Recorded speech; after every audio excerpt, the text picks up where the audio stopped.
नमस्कार दोस्तों, नमः शिवाय जीवन ज्योति चैनल में आप सभी का हार्दिक स्वागत करती हूँ। दोस्तों आइए श्रवण करते हैं सावन सोमवार व्रत की कथा, जिसको कि सुने बिना या फिर इस कथा को पढ़े बिना आपका व्रत पूर्ण नहीं माना जाता है। तो आप सभी लोग सावन मास में सोमवार व्रत की कथा अवश्य सुने। कर्पूर गौरम करुणावतारम संसार सारम भुजगेंद्रहारम सदा वसंतम हृदयारविंदे भवम भवानी सहितम नमामि। कथा आरंभ करती हूँ। एक साहूकार था जो भगवान शिव का अनन्य भक्त था। उसके पास धन धान्य की किसी भी चीज की कमी नहीं थी, लेकिन उसकी कोई संतान नहीं थी और वह इसी कामना को लेकर रोज शिव जी के मंदिर में जाकर दीपक जलाता था। उसके इस भक्ति भाव को देखकर एक दिन माता पार्वती जी ने शिव जी से कहा कि हे प्रभु, यह साहूकार आपका अनन्य भक्त है, इसको किस बात का कष्ट है, तो आप उसे अवश्य दूर कर दीजिए। जी बोले, हे पार्वती, इस साहूकार के पास पुत्र नहीं है, इसी से यह दुखी रहता है। माता पार्वती जी कहती हैं कि हे ईश्वर, कृपा करके इसे पुत्र का वरदान दे दीजिए। तब भोलेनाथ जी ने कहा, हे पार्वती, साहूकार के भाग्य में पुत्र का योग नहीं है।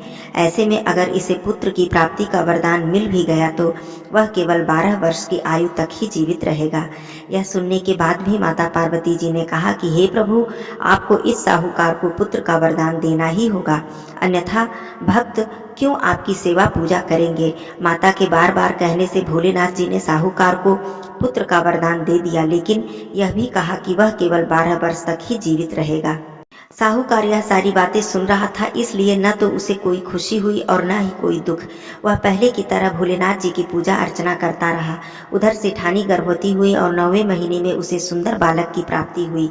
परिवार में खूब हर्षोल्लास मनाया गया, लेकिन साहूकार पहले की तरह ही रहा। उसने बालक की 12 वर्ष की आयु का जिक्र किसी से भी नहीं किया। जब बालक 11 वर्ष की आयु का हो गया तो एक दिन साहूकार की सेठानी ने बालक के विवाह के लिए कहा, तो साहूकार ने कहा कि वह अभी बालक को पढ़ने के लिए काशी भेजेगा। इसके बाद उसने बालक के मामा को बुलाया और कहा कि इसे काशी पढ़ने के लिए लेकर जाओ और रास्ते में जिस भी स्थान पर रुकना वहां यज्ञ करते हुए और ब्राह्मणों को भोजन कराते हुए आगे बढ़ना। मामा और भांजे इसी तरह करते हुए जा रहे थे कि रास्ते में एक राजकुमारी का विवाह था। जिससे उसका विवाह होना था वह एक आंख से काना था। तो उसके पिता ने जब अति सुंदर साहूकार के बेटे को देखा तो उनके मन में आया कि तो क्यों न इसी को घोड़ी पर बिठाकर शादी के सारे कार्य संपन्न करा लिए जाएं। तो उन्होंने मामा से बात की और कहा कि इसके बदले में वह अथाह धन देंगे, तो वह भी राजी हो गया। इसके बाद साहूकार का बेटा विवाह की वेदी पर बैठा और विवाह का कार्य संपन्न हो गया। तो जाने से पहले उसने राजकुमारी को चुंदरी के पल्ले पर लिखा कि तेरा विवाह तो मेरे साथ हुआ है, लेकिन जिस राजकुमार के साथ वह भेजेंगे वह एक आंख का काना है।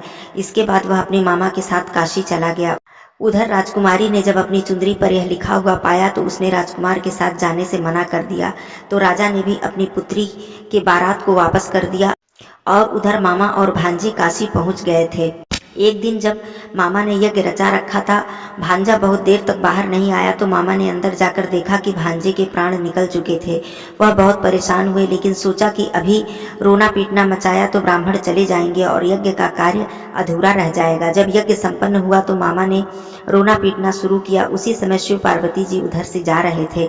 तो माता पार्वती जी ने शिव जी से पूछा कि हे प्रभु, यह कौन रो रहा है।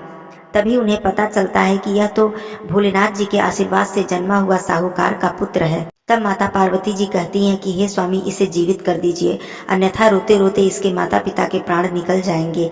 तब भोलेनाथ जी ने कहा, हे पार्वती, इसकी आयु इतनी ही थी जो वह भोग चुका है, लेकिन माँ के बार बार आग्रह करने पर भोलेनाथ जी ने उसे जीवित कर दिया। लड़का ओम नमः शिवाय कहते हुए जी उठा और मामा भांजे दोनों ईश्वर को आशीर्वाद देते हुए अपनी नगरी की ओर लौट चले। रास्ते में वही नगर पड़ा और राजकुमारी ने उन्हें पहचान लिया। तब राजा ने राजकुमारी को साहूकार के बेटे के साथ बहुत सारा धन धान्य देकर विदा किया। उधर साहूकार और उसकी पत्नी छत पर बैठे थे। उन्होंने यह प्रण कर रखा था कि यदि उनका पुत्र सकुशल नहीं लौटा तो वह छत से कूदकर अपने प्राण त्याग देंगे। तभी लड़के के मामा ने आकर साहूकार के बेटे और बहू के आने का समाचार सुनाया, लेकिन वे नहीं माने। तो मामा ने शपथ पूर्वक कहा।